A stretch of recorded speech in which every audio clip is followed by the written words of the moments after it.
For our waiver wire watch, Dwain, it is the utilization report presented by DraftKings, and kicking things off with the wide receiver 4 on the season. That's right, more fantasy points than Justin Jefferson. Of course, we're talking about Jauan Jennings of the 49ers.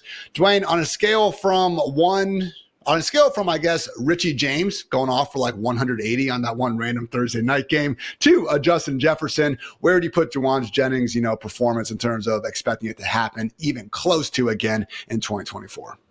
It's Richie James. I mean, Jauan Jennings has had this opportunity before, but before I get into that, I want to give a hat tip to Jauan Jennings. He came out, he earned a 9.9 utilization score. We just talked about Deontay Johnson being the first 10 of the season. So Jauan Jennings was right there as a wide receiver, and he played really good. Like, we watched the film, Ian, like the dude had some crazy catches, and he was in perfect, sync with Brock Purdy. So it was a situation where when you watch it, you're like, man, Jauan Jennings balled out. He had shown some progress last year in the playoffs, becoming that guy inside the 10-yard line that really Brock Purdy wanted to look for. So we're not saying that Jauan Jennings is just a terrible player, but whenever we look at it and reality really sets in, Ian, and we think about what you just said, what's the chances, right, we really get anything near this in these coming weeks? I would say that it's really low. And there's a couple reasons why. Number one, George Kittle and Deebo Samuel, if we get one of them back this week, well, those targets are going away from Jauan Jennings. Yeah. We also have Brandon Ayuk, who was a hold-in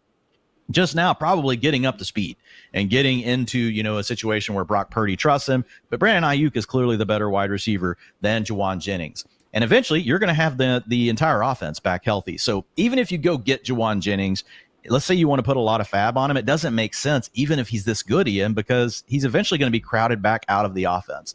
Number two, he's also most likely not this good. We have a sample here of him on the field since 2021 without these players.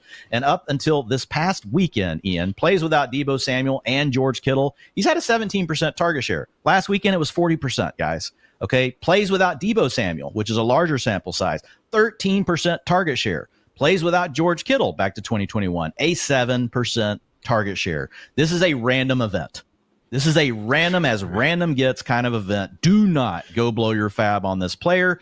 Do not go out here and fall into this trap. If you have Deebo Samuel, if you have George Kittle on your roster, I'm actually a tad more intrigued in that situation, Ian, because we have seen he can at least put up a spike game. It's not going to be another one like this where he gives you this many points, but he might be able to come through with 12 to 15 fantasy points, and it might be better than your next option on the waiver wire if you play in a deep league. So it's not a situation where I'm saying you absolutely can't bid on Jauan Jennings, but don't fall into the trap of overbidding. I would say 5 to 10% max on Jauan Jennings if you're playing in a fab league. If you're sitting in a league where it's more of an order of a waiver wire claim out there, and you've got Bucky Irving available, you've got Sam Darnold available, you've got Braylon Allen available, I'm taking all those players over Jauan Jennings. So just keep it all in mind. Hat tip to the player. Absolute fantastic game, Jauan Jennings, by you, but most likely not to happen again, Ian. And again, worth remembering, Dwain, on top of everything you said, which is true, they played the Rams, okay? Jameson Williams, Marvin Harrison Jr., Jauan Jennings, all three of these guys going absolutely off on one of the worst defenses in football. Don't be surprised again if the Rams and Commanders, we continue to see all sorts of fantasy points going to whoever is lined up across from them. Another waiver wire darling, Dwain, is Buccaneers RB Bucky Irving, who got a nice little endorsement from head coach Todd Bowles, noting on Monday that, again, Bucky Irving has earned more snaps going forward. And why not, Dwain? Number 2 in the NFL with 6.2 yards per carry among 34 qualified running backs. Meanwhile, Rashad White all the way down there in 33rd. So talk about Bucky and if he can be more than just a high-end handcuff at this point. Yeah, so with Irving, the utilization, we saw the flip this last weekend. Ian, he had 56% of the rushing attempts, and we did talk about it on Sunday night. So you guys have got to come listen to that. That's available also first thing on Monday morning. Maybe you have one of these leagues where you can do waiver wire moves earlier. We get those messages sometimes. That's a great show for you guys because you're going to be ahead of the news. Before any of these reports broke anywhere else around Bucky Irving and what had happened, we had it on that show. So looking at Irving, if he's going to get half of the rushing attempts or more, that moves him alone into that running back 4 conversation. But I think the bigger picture here around Bucky Irving and why he needs to be a priority, this guy is sitting out there right now, Ian, in over 65% of Yahoo leagues. So in a lot of you that are listening to this, watching this, you're actually in a position where you can go get this player.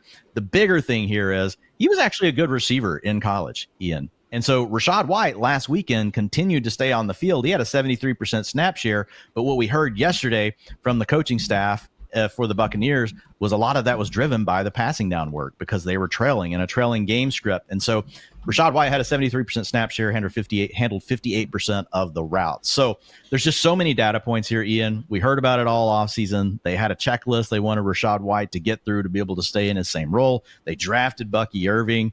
And then in the preseason, we saw Bucky Irving playing good. He carved out more playing time. And then now Rachaad White's doing what he has already over the first 2 years, which is being inefficient. So there's also this opportunity that within the next 2 to 3 weeks, we just see Bucky Irving as the lead back, period, for the Buccaneers. Yeah. And if that happens, we like this offense, man. I mean, Bucky Irving could suddenly be, I know it sounds weird, but he could be in the running back 1 conversation. So he upgrades now to running back 4 territory. He can get into your flex spot. He can help you out in a pinch on a bye week, but could very quickly be running back 3, running back 2. He is the number 1 waiver wire ad of the week. He should be your priority. Dwain, we talked about a wide receiver, a running back. Now, how about for those tight end needy rosters out there? Tyler Conlin, someone who all the way last Thursday night certainly put forward his best performance of the season.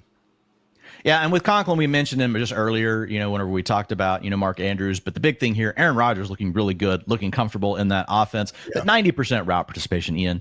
And if we go back and we look at data since 2011, players that have had an 80% plus route participation at tight end that have been even like 15 to 17% targets per route run, which is what we're at for Tyler Conlin over the last 3 seasons. He's at 17%.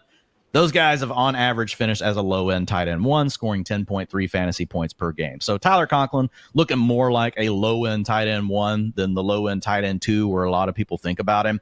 He's on the field, playing with a quarterback we like, and if he just gets back to his historical performance, which isn't great, but it's good enough, he's going to be someone that can help you out as a tight end 1.